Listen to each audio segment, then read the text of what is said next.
top 6s. I've done a very good job, I think, in my own opinion, about trying to keep this secret. I mentioned some things about trying to figure out what's on my list, but I haven't just been like, oh, this is my... Is your shoulder sore? I'm patting yourself on the back there? Oh. I've never heard that before. That was a good one. No, it feels pretty good, though. Old Papa Craner there with his old dad jokes. That's right. So yeah, we're gonna jump into our top 6 expansions. What I've realized in creating this list is more so that I just need to play more games. That I need to be more specific too about playing expansions, because I think there are some great expansions out there to games that I've played and I have not experienced or dabbled in the expansions at all. And I would really like to. I'm just going to get started with my number 6. This is a game that we just played a couple weeks ago for the first time. At least I played a couple weeks ago for the first time. This is Role Player, and the expansion is Monsters and Minions. And I didn't quite know we were playing with the expansion, but I found out later what the expansion offers. Yeah. And it's like this combat system where you gain XP and then you can spend XP. And honestly, the game would not have been as fun without that. It would have been fine. The system would have been good. It would have been a lot more like Sagrada. That's a really interesting thing, is also how you come to experience an expansion. Yeah. Do you play a game for the first time and the person showing it to you brought it in? Yep. Or do you play a game and then later on play with the expansion? That would probably make a difference in how you feel about it. Right. So we both played that one for the first time with the expansion, and I agree. I think if somebody was like, hey, do you want to play Role Player? I might even ask, do you have Monsters and Minions? Yeah, because totally. That idea of attacking, like, it does feel like it'd be missing something without it. Yeah, Love totally. That. What's your number 6, Rodney? My number 6 is Spirit Island, Branch and Claw. So this was the first expansion for Spirit Island. They've since come out with Jagged Earth, which I only have a little bit of experience with. What I know of that one is it just adds a ton of new spirits. Yeah. There's only 2 new spirits in Branch and Claw. Yeah, like, I don't even know what they are. It's like there's a tree, I think, and then there's the animal one. Oh, okay, okay. And that one sucks. The animal, that's one thing. It only has 2 new spirits, and one of them's so bad as to be maybe even unplayable. But that's not the reason it's on this list. It's not the reason it's on this list. And that's not the reason it's my number 5 either. Oh, shut up. So go ahead. This is why, guys, pretty soon we're going to do a draft instead of a top 6, so that we can, do have some differentiation. Little area control, right? This is mine. So we can expand our tastes. Yeah, so Spirit Island, Branch and Claw, it's kind of the tokens that you put on the board and what they do, the added ways to kind of, mitigate stuff happening in the game. And I believe that's the one that added events. Yes, it did. Yep. And that is so much fun. Totally makes the game more tense. Like cooperative games, I talked about this in the Espresso review of Decorum. Like cooperative games are often missing tension. It just feels like I'm just waiting for my turn to make the right move, but that adds some tension in the game of like what's gonna happen. Yeah. Yep. So that's my number 5 too. So you can go ahead and just go right on to your number 5, Rodney. My number 5 is Great Western Trail Rails to the North. And I don't think I've played it. I have only played it on BGA. What a great website. That little eye. It's super fun. Great Western Trail has enough going on its own, so I could see how someone's like, I don't really want to add anything to that. But basically, what it does is it has a little board that lays over top of your locations to deliver to. Okay. And now there's this whole network of places and different ways to get there that you can like just new networks that you can move around to, but they have added cities to go to that you can only get through that network system. Okay. And a new addition to your board also that you can like take pieces off, and it's just it's rewarding. It's got a little dopamine boost. Like, I can make it there and I get 5 extra coins for doing that. And I think it's just it's super fun. It's going to make it more complicated. But if someone's already willing to play Great Western Trail and likes it, I don't think it's going to add to the weight of it so much. Like, if you were introducing someone to Great Western Trail, you've probably already had to explain enough to them. You don't want to throw that in there. But if you have someone who wants to play it with you, I would recommend. Yeah, for sure. I would love to get a play of Great Western Trail with Rails to the North after that. Yeah. So my number 4 is any of the Disney Villainous expansions. And Rodney and I were having a conversation about this. Is like, is that really an expansion? Because it will stand alone on its own. And the reason expand alone. Yeah. And the reason that I would personally classify it as an expansion is because I did play the original Villainous first. And the only reason that I understand these new games is because that original system of Villainous is what we were talking about with, like, it's literally just expanding on what already exists, creating a new character for an existing system. But the reason that I think it's an expansion is because each player does play differently. So in a way, each new character that you're playing with is kind of an expansion of the game because it slightly variates. We were trying to figure out what this is. Varies the system that already exists. And so specifically, I was talking about the Wicked to the Core expansion because of Hades' character, which is so fun to play. He has these like monolith rock guys that you're trying to control, the Titans. And it's really hard. Like, it's so challenging. And the part of the reason I love it so much is because, unfortunately, Villainous, the main 6, after you played them so many times, it kind of lends to repeated plays, but it also loses its value the more that you play it, and it starts to get a little stale. And so when you add these new characters, even if I just shove Hades in and I pull something else out, all of a sudden the game is very different. Yeah.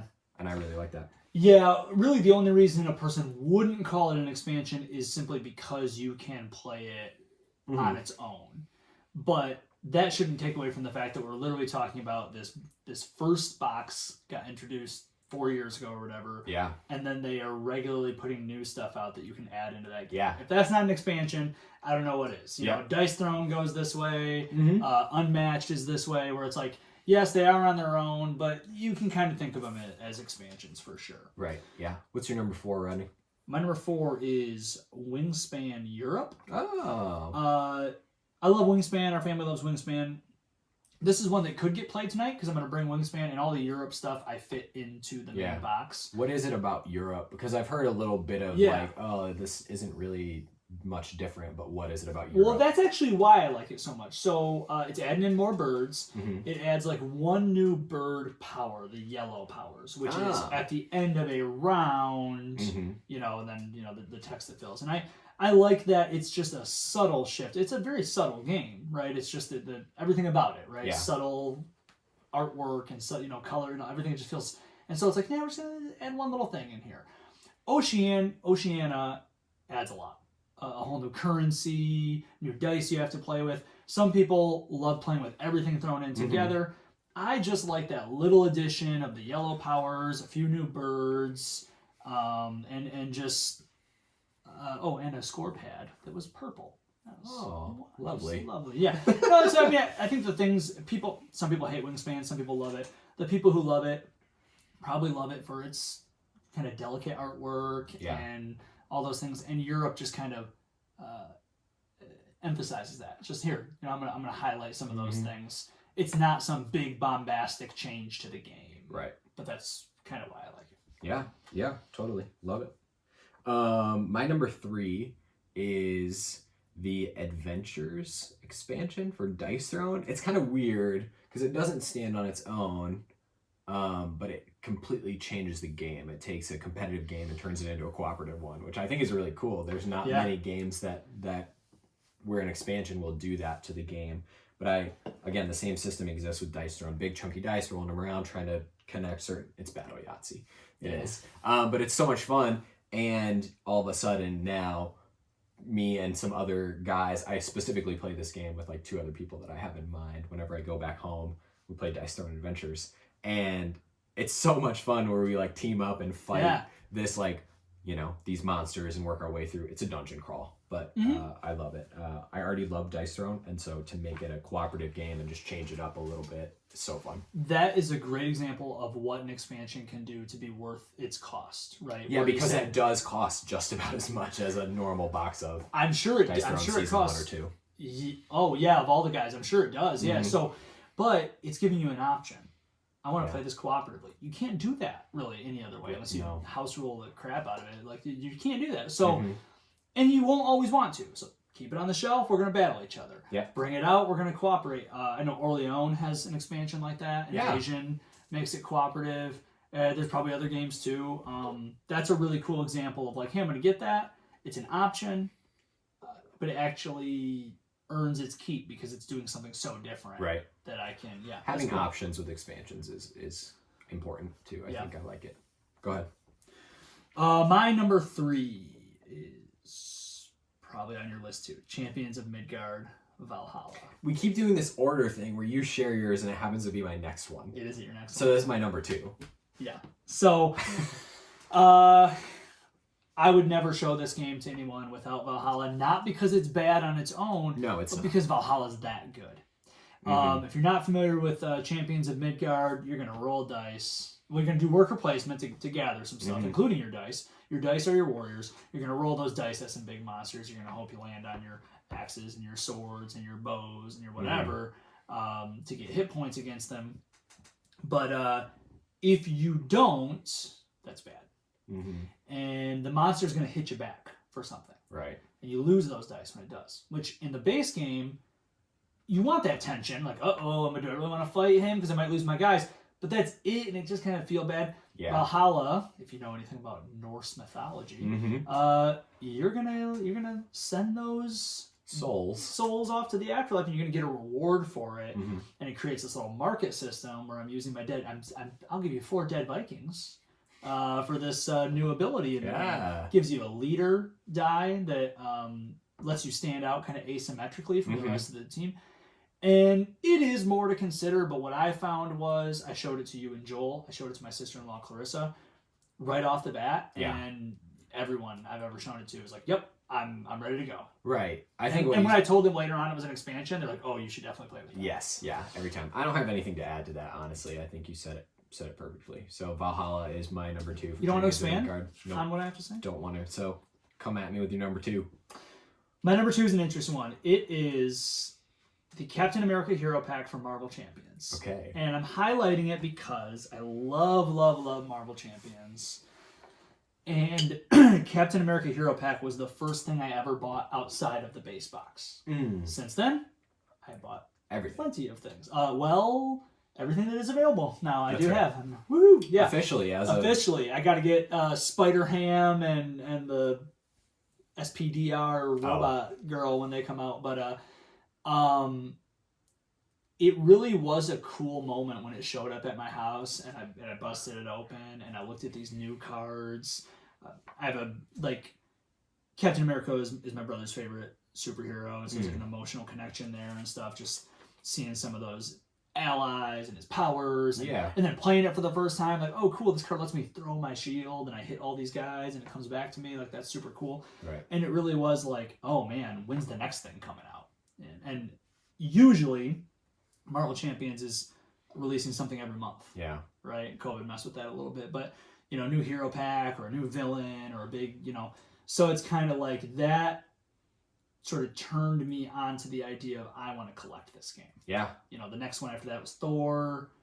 Then I think like Hulk, and it was just like, yeah, give me these. These are so cool. Yeah. And part of the fun of it is the collection, where it's like I just get a new one and I leaf through it. Like, right. But seeing what Captain America did unlocked this for you of like kind of that excess thing that we talked about at the beginning. Like, I have to have all of this. I will admit it, but I love collecting it. I love collecting it almost parallel to I love playing it. Right. And we're not going to show it, but if you look up at it on Rodney's shelf, it is in this big container, but there's so much game in that box that's really like only maybe 2 boxes worth of actual other big board games. And so to have that much and it just be a card game is like kind of a different story, I think, compared to just collecting every iteration of every game ever.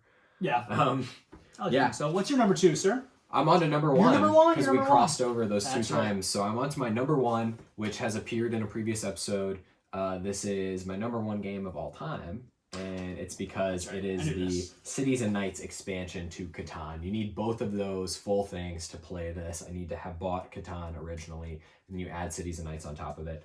And it just creates like such such a more fun system. I think some of the complaint with Catan is like the randomness is driving the whole game with the dice roll. Obviously a probability that you can bank on, but one thing it adds is sort of these special power cards that you get throughout the game from this little flip book system, which is really interesting. You like flip this book, you have different commodities, you're paying those to upgrade your flip book, which lets you like unlock this thing with the way that dice roll. So you're rolling 3 dice now, and if 2 of the symbols or one of the color matches a symbol on another die, you get a card from this pool of 3. And so I might pull a card. One thing that I can think of specifically, one of the cards is alchemy, and I can play that card before my turn and make the dice any number that I want. Ooh. And that's my turn. And then there are other ones where I can play medicine is one of them, and I get to build a city for 1 less wheat and 1 less ore.